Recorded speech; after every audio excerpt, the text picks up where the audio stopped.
Hey guys, hope you're doing well. So, as most of you know, hopefully anyway, we have our mock interview session coming up on Thursday, the 12th of the 12th, 12 at 4 p.m. EST.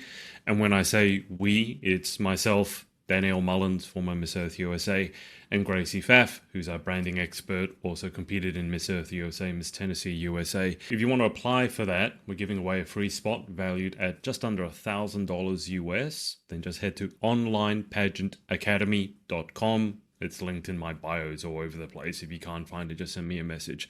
But one of the things, I was having a chat to my good friend ChatGPT over the weekend, where I went fishing, by the way. Caught nothing, but I went fishing. And whilst I was waiting to catch no fish, I asked ChatGPT, what are some of the topics that I can cover in a video such as this, which is unscripted and a bit longer than the 60-second reels that everyone seems to be so fond of? What are some of the topics that I could cover that could really help you with interview, with pageantry and life in general, regardless of whether you decide to join us or not for that mock interview session? Obviously, I'd love you to, but I completely understand it's not the right time for some of you. For some of you, it's whatever. Okay, so, but what are some of the topics that might help you? And the first one that it suggested was why interviews are the key to winning pageants. Why interviews are the key to winning pageants. And I didn't want to just go into that and accept that at face value, because I think we have to question, are they or not? And so I went back to my own personal experience and why I started interviewing in pageants to begin with, and why I've interviewed over 300 pageant contestants from around the world over the last 8 years or so. And for me, it was simple. For me, it was a chance to help you guys tell your story. And why that was important to me was because, to me, that was the only thing that would really set you apart from the other contestants, is not only your story, but your ability to tell it. And I thought, hey, there are many girls who are actually struggling to tell their story effectively. So maybe my gift is to jump on an interview with you and help you tell your story that way in a long form interview, which honestly, I mean, the longest one I did just recently, the longest one I ever did, which was recently, was almost 2 hours. And that's not obviously a pageant interview where you have to condense it into about 2 minutes. Maybe one answer is about 30 seconds. But I've always loved storytelling. And so obviously it was very foundational to me. Oh, sorry, just had to step away for a giant sneezing attack. But I love interviewing. It doesn't mean that it's foundational, it's key to winning pageants. One of the advantages I've had, however, is along with the interviews I've done, I've had a lot of conversations behind the scenes, as you can imagine. I mean, 300 interviews means 300 behind the scenes conversation as to what's actually going on. I also created over 100 podcast episodes and had all those conversations with the guests and with my co-host as well. And one of the things that came up was, I mean, look, obviously most pageants have an interview section and it's weighted, it's marked. Now, depending on the system, the amount of the weighting is going to be different. For some, it might be slightly less. For some pageants, I think the biggest I've seen is maybe 40 to 50%, maybe even a bit more, is weighted purely on the interview. It depends on the system itself. But pageant interviews obviously marked and weighted in almost every system. So that's a given. So it's important for that. One of the other things that was pointed out to me, and I never thought of this, was sometimes, not always, but maybe often, the judges are the same from interview to on stage, or at least some of them are the same. And so what happens is, if you go into interview, and let's say hopefully you make a really, really good impression, something called the halo effect kicks in. Now, what is a halo effect? Very simply, if you imagine what a halo is, like behind an angel or something, if someone presents themselves really well, let's say in the dating sphere, someone looks physically attractive to you, you automatically then start to attribute things such as intelligence, creativity, you automatically begin to weight them all a bit higher in this person that you're attracted to or you have a great rapport with. And so if you imagine in pageant interview, if you make a really good impression on those judges, and then that same judge or some of the same judges, because not all the judges will be the same, but let's say you make a good impression, and then some of those same judges that you made that good impression on are now marking you for your on-stage component. You might think, well, on-stage is completely separate to interview, and it is. But if you've made a good impression on those judges, they're in all likelihood going to weight you or have an unconscious bias towards you in the on-stage component as well. Now, I have to say unconscious or subconscious because that's really important. It's not like, I hope anyway, they're going, wow, that person is the one who interviewed really well, so I'm going to give her bonus marks for the on-stage component. Hopefully it's not like that because that shouldn't be happening. But it's subconscious, it's unconscious. I can't remember the distinction between those two. I think it's subconscious. So again, like in dating, you're probably not going, wow, I'm really attracted to this person, so I'm going to give them 10% bonus points for how intelligent and creative they are. No. But that's important because subconscious means it's subconscious. We aren't aware of it. We can't control it. But it's very important that you're aware that that halo effect is very, very real. And it's real enough that it has a name, halo effect. So for that reason alone, so for those two reasons, pageant interview is weighted, often significantly, and so that makes it important to winning your pageant. The halo effect is very real and probably underrated in terms of the importance it can have. Now, sometimes with pageants, the judges for interview are completely separate to the judges for your on-stage component, in which case the halo effect wouldn't come into play. But if there's any crossover between those judging panels, that's going to be a huge factor. Because if you've heard someone interview and they did really well, they came across as a really good candidate to win your title, to be your title holder, and then you see them on stage, you're automatically going to expect great things from them. And even, frankly, if they fell flat on their face, your brain, again, subconsciously, not consciously, your brain subconsciously will be going, yeah, well, she tripped up on stage, but she did so well in an interview. I still want her to be my title holder. I don't really care if she tripped up on stage. We all do that from time to time. So I'm going to give her a pass there. Hey, she got up, she laughed it off. She's still the one I want. Conversely, if you bombed an interview, and it was an absolute disaster, you ummed and ahed, you didn't get any talking points across, or you don't even know what your talking points are. Even then, if you strut your stuff on stage and you slay, again, the judge could subconsciously be going, yeah, she looks great up there, but she didn't have anything to say. And so I don't want her to represent my system because I have no idea what she's going to say. And if she does say something, is she going to say something intelligent or not? So those two already. So obviously it's weighted, number one. Number two, the halo effect. Number three, I think one of the big things for me is that the effect that interview is going to have on your mindset and you moving forward past the pageant. Because to me, winning at pageantry and winning at life, I think the best way to win at pageant is to create an amazing life. And so just with that in mind, I think learning interview, learning communication, more importantly, is probably the most valuable skill you're going to take out of pageantry other than maybe your networking, the network that you make, so networking skills. Because let's face it, no matter how good you are on stage, unless you're going to become a runway model, that's not really super applicable to your real world career as a paleontologist or a lawyer or a doctor. I know people love to say, oh, but if you walked on stage in a bikini in front of 1,000 people, you're not going to feel nervous ever again. From my experience, it doesn't work like that. I shouldn't say I haven't walked in a bikini on stage, but from my experience talking to women who have, it doesn't really work like this. I think it's a nice soundbite to convince you that pageants, when we come up with that relevancy discussion, people like to say, oh, but it's relevant still because, the confidence will cross over. Yeah, maybe. But I think if you're really terrible at interview and you're great on stage and now you go into a job interview in your real life, I'm not sure that on-stage component, that on-stage confidence is really going to help you in the interview. So I think mastering interview and mastering communication, more importantly, and that sales component of it, as in you're selling yourself to be the title holder. That is important in any area of your life, no matter what career you take up. And even if it's not sales, let's say you are a stay-at-home mother, most important job probably in the world, by the way, most underrated as well, and most underpaid.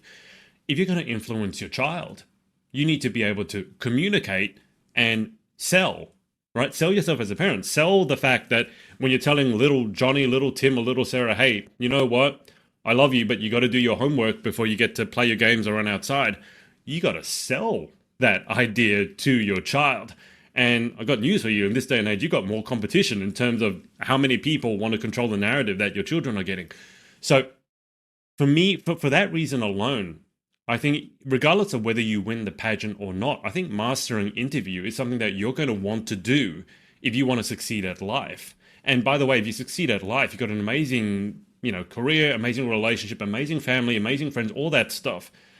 You're going to want to keep doing pageants just because if you do, not everyone will do, but it'll be a chance for you to showcase everything you've been doing. And so it makes a lot of sense to me when I see someone who's crushing it at life. They got a lot going on year after year. They're growing, they're improving. It makes so much sense to, hey, yeah, let's do a pageant. We can showcase that stuff off. It makes a lot more sense to me than someone who is kind of using pageants as like an escape from their life because they don't like their life for whatever reason.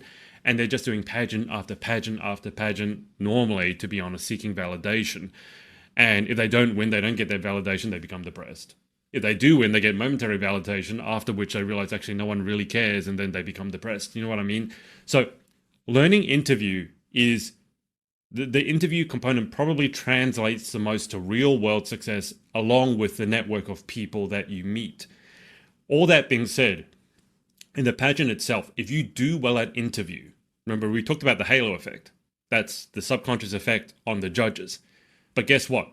There's a subconscious effect on you as well. If you do really well at interview, and I've had so many discussions like this because very often when I see someone that I know who's competing and they tell me that, and they put up a post saying, hey, I just did interview, and I ask them about how did the interview go. If they did well, they are so excited.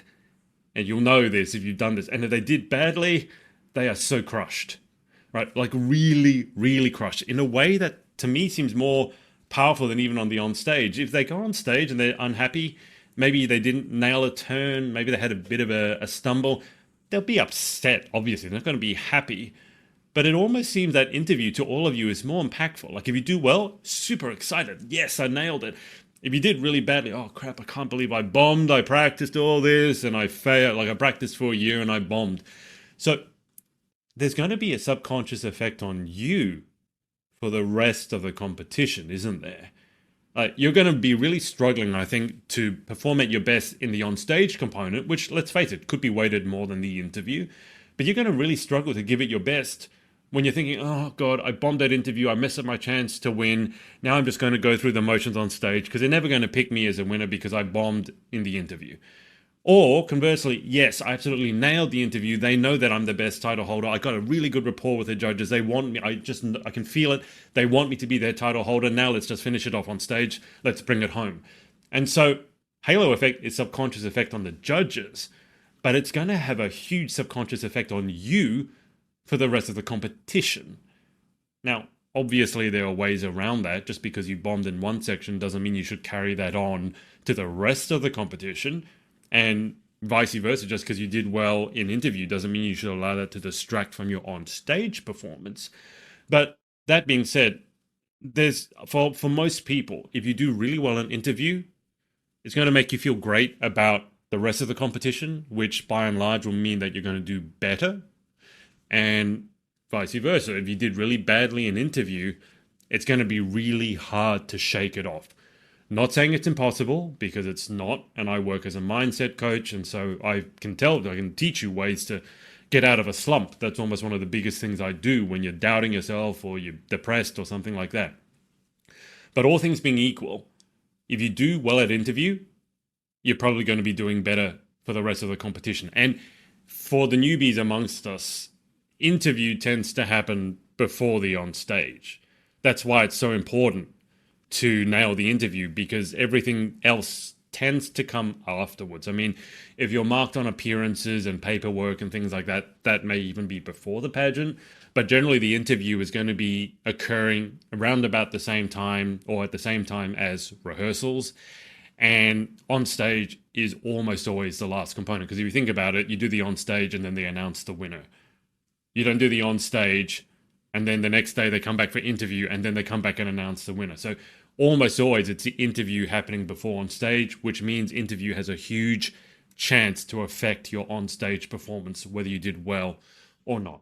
So for those reasons, that's been my experience in terms of, as I said, ChatGPT said, why interviews are the key to winning pageants.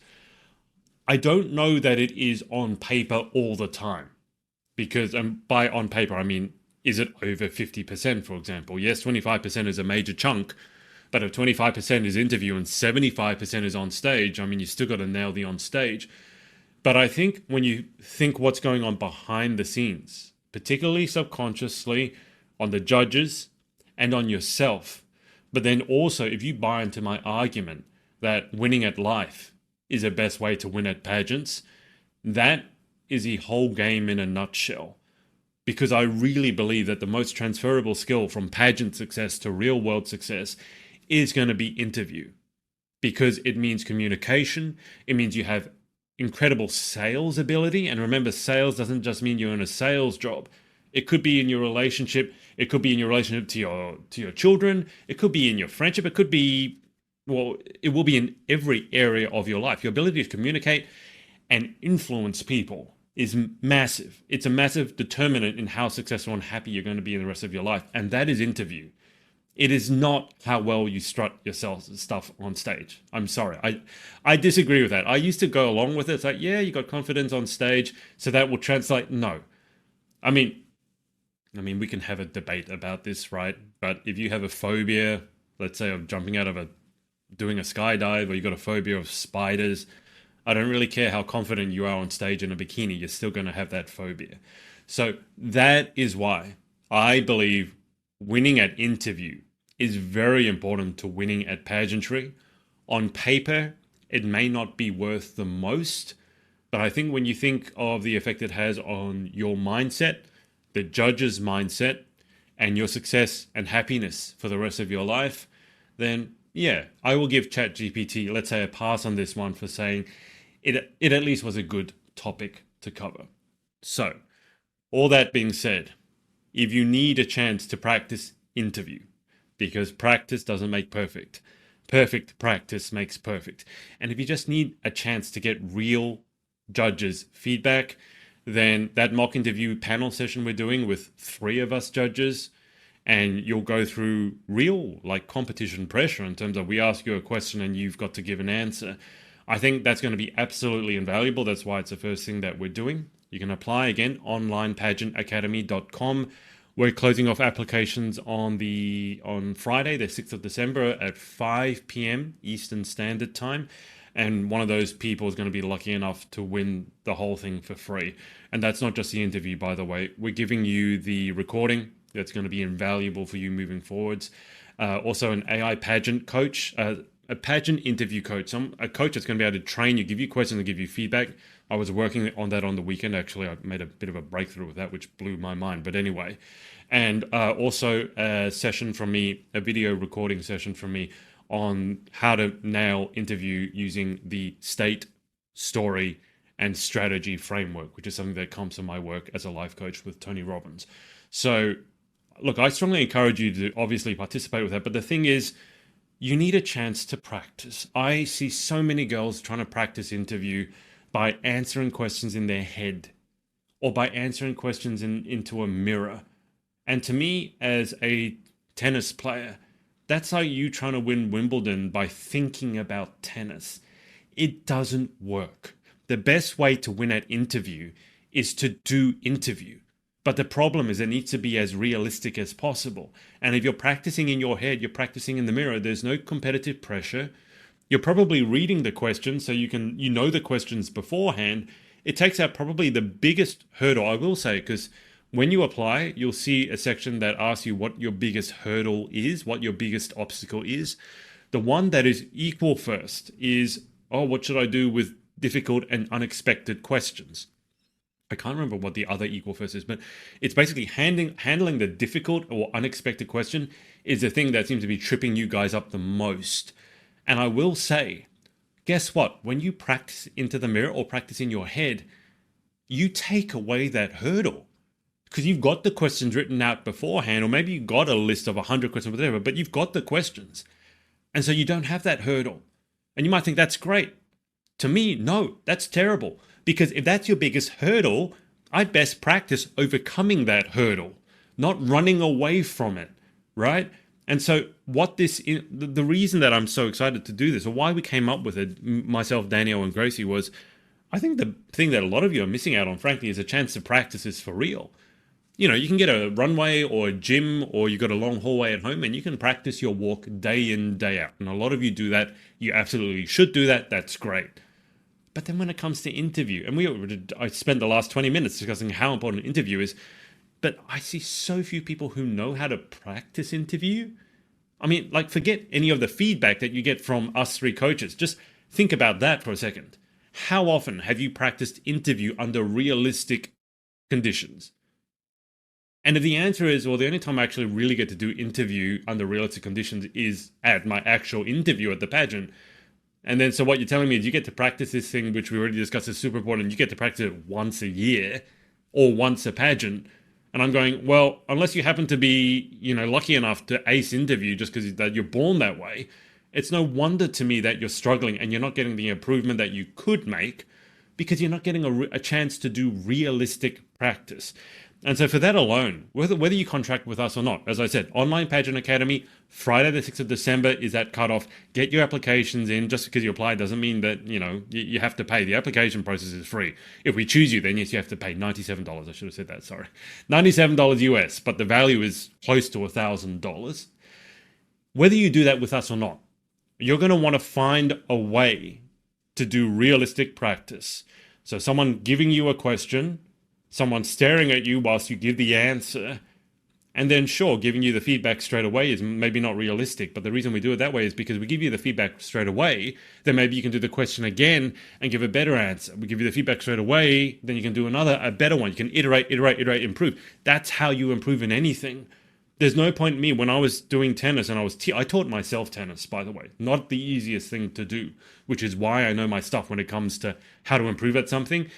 If I had hit 100 balls and then, only then, looked at the 100 shots that I hit, I would have forgotten what I was thinking when I did shot number 1. And so there's some improvement, but there's very little improvement. Whereas if I hit one shot, look at it, analyze it, iterate, feedback. Okay, hit shot number 2. Again, analyze, feedback, iterate. Can you imagine if I get you to practice the same interview question 10 times in a row and give you feedback each time, or just encouragement?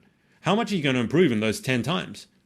I would wager that you're going to improve more in those 10 times of iterating the same question again and again and again and again and again intensely. You'd improve more doing that than you would in a year of sitting in your car practicing questions out loud in your car. All right? So that is the biggest thing, is regardless of whether you go on with us or not, you're going to want to make sure that your practice is realistic as possible, which means you got to incorporate some of that pressure. Do not run away from that pressure. It will bite you in the butt big time. I think it was Billie Jean King, because again, tennis player, but Billie Jean King said pressure is a privilege. Pressure is even more than that. In this case, it's going to be your advantage. If you have incorporated pressure into your practice, you've made the practice harder than the real thing, not easier, because you want your ego to be stroked that, hey, look, I'm so good at interview now, and then you're wondering why when you do the real thing you bomb. It's because you haven't practiced with that pressure. And so whatever you do, make sure that your practice is as real as possible, as accurate as possible. And for me, that really means you've got to incorporate pressure into it. Whatever it is that is your phobia or the area of biggest struggle for you in interview, incorporate that into your practice. Don't do the easy stuff. Do the hard stuff, because you don't have to worry about the easy stuff. It's easy. You'll nail that regardless. It's the hard stuff that's going to trip you up. And sometimes we don't practice it because it makes us feel not so great. It makes us feel like we're struggling, we're failing, we're frustrated. And I get that. But that's the exact reason why you need to practice with it. So I hope this all made sense. I got a bit off track there just at the end, but I absolutely believe that interview is key to winning pageants. Maybe not score wise, but for the effect, the halo effect, the subconscious effect on you as well, but also that transference of interview skills, communication, sales skills are going to be massively important to you in your real life outside of pageants. So, and again, if you want to contract with us, online Pageant Academy, applications closing on Friday, December the 6th. The application process is super simple. It's like your contact details, which areas have you struggled with most, what's the biggest takeaway that you want from the session, and why do you want to work with us, basically. Take you 5 minutes to fill out, so go fill that out. And I would love to work with you. Danielle, Gracie, and myself we're looking at those answers as they're coming in. Some of those answers are like really, really exciting because we can see where we can really, really help you move forward. So, online pageant, onlinepageantacademy.com. Go there, apply before Friday, December the 6th. But regardless, I hope this has been helpful. Practice with some pressure, and I will speak to you next time.